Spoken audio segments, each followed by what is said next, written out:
Welcome back to my channel! Today we are in the kitchen because I decided to bake something for the video this week because I couldn't think of anything to do. Last week was winter jam. Seemed like anything I did this week would be kind of anticlimactic. So we're going to bake. Today we will be making gluten-free chocolate chip quick bread, which I'm going to preface this recipe by saying it's not very quick. This whole process takes like an hour and a half to 2 hours from start to finish, so I'm not sure why it's called quick bread, although as far as bread is concerned, it is pretty quick. Also, in full disclosure, this is not my recipe. I will put the link in the description so you can go and make it yourself. This is just my slight variation on this recipe. The ingredients you will need are cooking spray and a bread thing, pan? What do they call it? A 9 by 5 inch standard loaf pan, so you need this and this. Gluten-free all-purpose flour. Today I'm using the Aldi brand one. I also like Betty Crocker gluten-free all-purpose rice flour blend. I'm just using the Aldi one today because I have more of it. They both work equally as well. Experiment, figure out which flours you like. These are my two favorites. Xanthan gum, cornstarch, baking powder, and baking soda. Yes, this is baking soda, not gelato.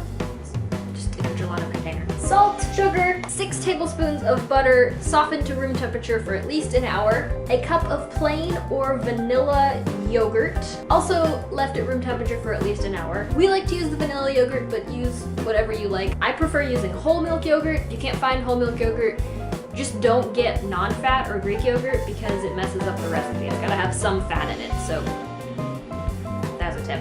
And 2 eggs that have been beaten and also are at room temperature, and some chocolate chips. I'm using bittersweet because that's what I have. Okay, first things first, you will need the recipe. 1 3/4 cups gluten-free all-purpose flour. I just dropped my recipe in yogurt. Hold on. Actually, I lied. The first step is to preheat your oven to 350 degrees. I'm gonna do that. The oven's over here. And then you grease the baking thing. That's probably sufficiently greased. Oh, sorry, camera.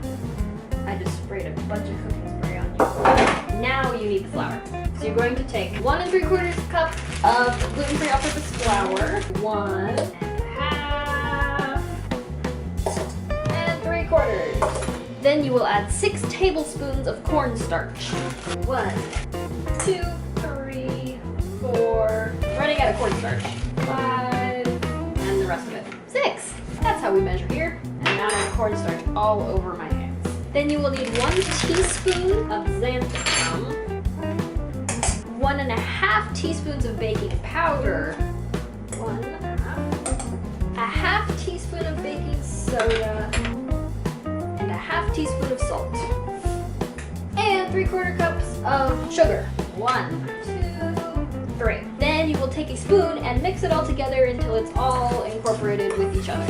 Okay, next, the instructions say to make a well in the middle of all the flour ingredients. Like that. Can you see that? I don't know if you can see that. Can you? Oh no, I messed up my well.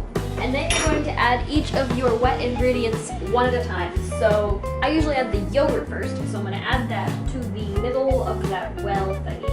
Then take your hand mixer and mix it on low until it's all mixed together. There. Now at this point it is usually very stuck to my things, my beater things, so I will switch to the bread ones. Hold on. These fun friends.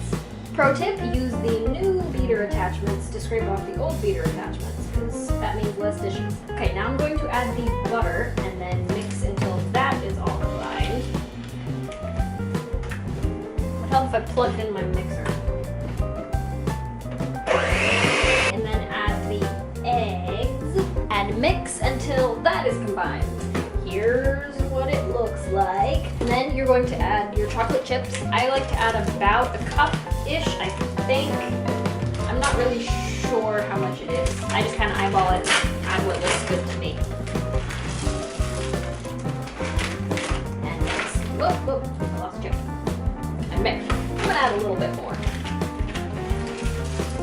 That was a lot bit more. Oops, okay. Then I'm going to use a spoon to finish mixing the chocolate chips. And you will have a dough batter that kind of looks closer to cake batter than bread dough, but it works out, I promise. Next, you're going to spoon it into your prepared baking thing. Pan. It's a pan, that's the word. You've got to get all the little corners of the bowl. What does it have corners? What? Just get all the stuff out. Then kind of use your spoon to smooth it out so that it's in all the corners of the pan. The pan does have corners. Geometry! Yum, raw egg.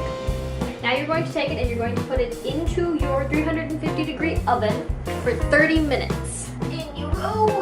Good luck. I'm going to set a timer for 30 minutes and then we'll be back. Okay, it's been 30 minutes, so now you're going to get some sort of heat protection for your hand. Turn the temperature down to 325 degrees and turn your loaf around. Now it looks done, but it is not done yet. The middle is still very soupy, so carefully turn it around. And then you're going to give it another 20 minutes according to the recipe. I found it takes another 30. Check it after 20 and see if it's done. I'm gonna let it go for 30 and we'll be back. Okay, it's been 30 minutes and this is what it looks like. It grows a lot. You're gonna let that sit for at least 15 minutes to cool before you take it out of the pan. So we'll come back later. So you're going to want to let the bread sit in the pan for at least 15 minutes and then transfer it to a wire like cooking rack, cooling rack thing to finish cooling. It's not finished cooling yet, it's still kind of warm, but I think it's ready to be cut. So then you're gonna transfer it to a cutting board, like that, and then you will slice it into slices, like bread. Okay, so maybe try and cut it a little bit more evenly than I did, but sort of like that, just into slices. But, see? Yeah, slices. And then you just dig in. Let me know if you make this, and if you like it, or any changes you make. I don't know. I think it's delicious. It's fun. It's not terribly hard. And yeah, I'll see you next week.